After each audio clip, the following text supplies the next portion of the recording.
Assalamualaikum murid-murid. Bertemu lagi kita pada hari ini di dalam mata pelajaran sains bersama Cikgu Fida. Okey, hari ini kita akan belajar mengenai peraturan bilik sains. Okey, sebelum itu mari kita sama-sama kita dengar lagu Peraturan Bilik Sains bersama-sama dan kita hayati dan nyanyi bersama-sama.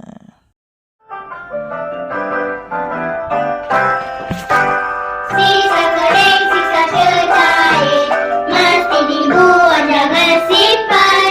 Alat dan bahan dah digunakan, mesti dicuci dan dikeringkan. Semasa siasatan dijalankan, patuhi semua arahan. Keselamatan diutamakan, peraturan bilik sains kita amalkan.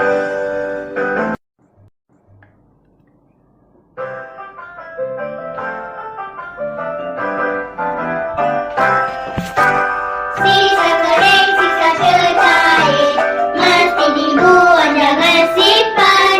Alat dan bahan dah digunakan, mesti dicuci dan dikeringkan.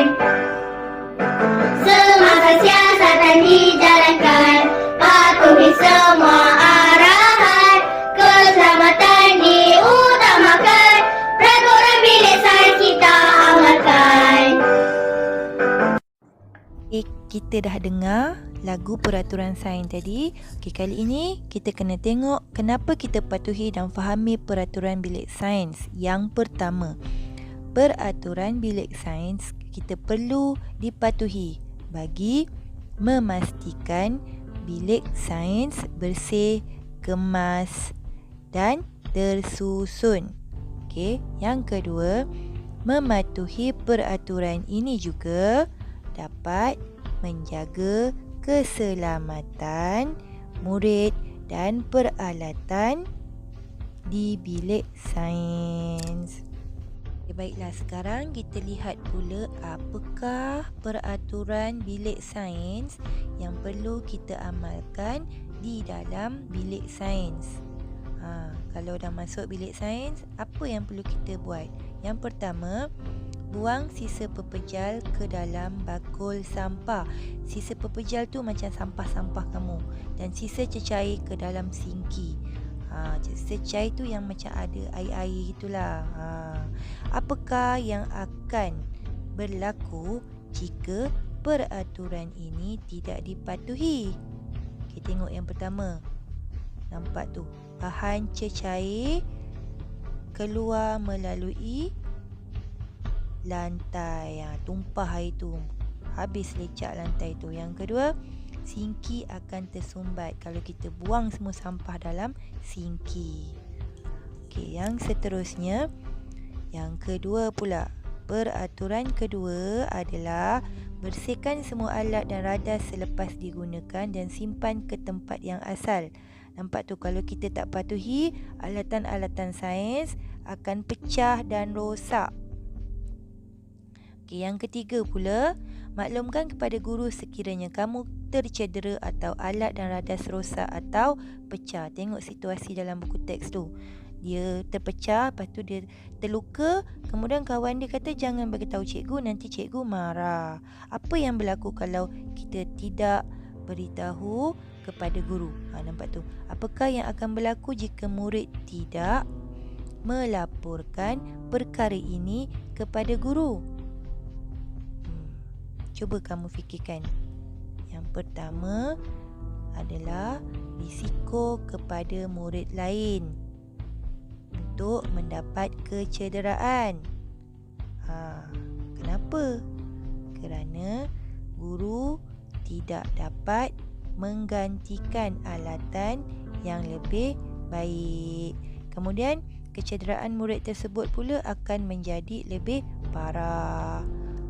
Okey, seterusnya yang keempat pula, peraturan yang keempat, tinggalkan beg di luar, hanya bawa buku dan alat tulis sahaja ke dalam bilik sains. Kenapa? Kenapa kena macam tu? Kenapa kena letak beg kat luar? Tak boleh bawa masuk dalam? Okey, nanti kita tengok kerana apa. Okey, kerana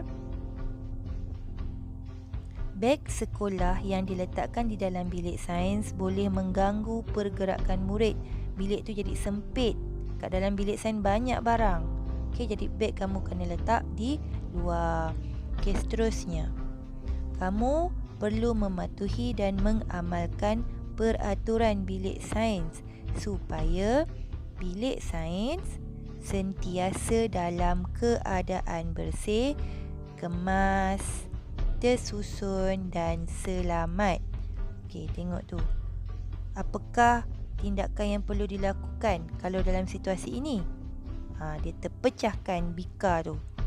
Ya, apakah yang perlu saya lakukan sekarang? Dia cakap. Apa lagi? Beritahu cikgu lah kan? Itulah paling penting. Okey, seterusnya. Okey, ini adalah nota interaktif peraturan bilik sains.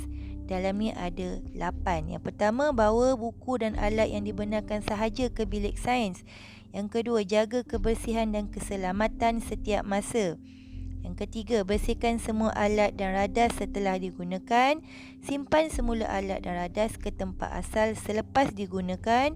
Buang sisa pepejal ke dalam bakul sampah. Buang sisa cecair ke dalam sinki. Maklumkan kepada guru sekiranya terdapat alat dan radas yang rosak atau pecah. Dan maklumkan kepada guru jika berlaku kecederaan. Okey, baiklah murid-murid, 8 peraturan bilik sains tadi cikgu dah terangkan. Jadi, tugas kamu sekarang salin ke-8 peraturan bilik sains tadi di dalam buku tulis sains kamu. Okey, nanti minggu depan naik sekolah, cikgu nak tengok ya. Okey murid-murid, kita sudah di penghujung pembelajaran.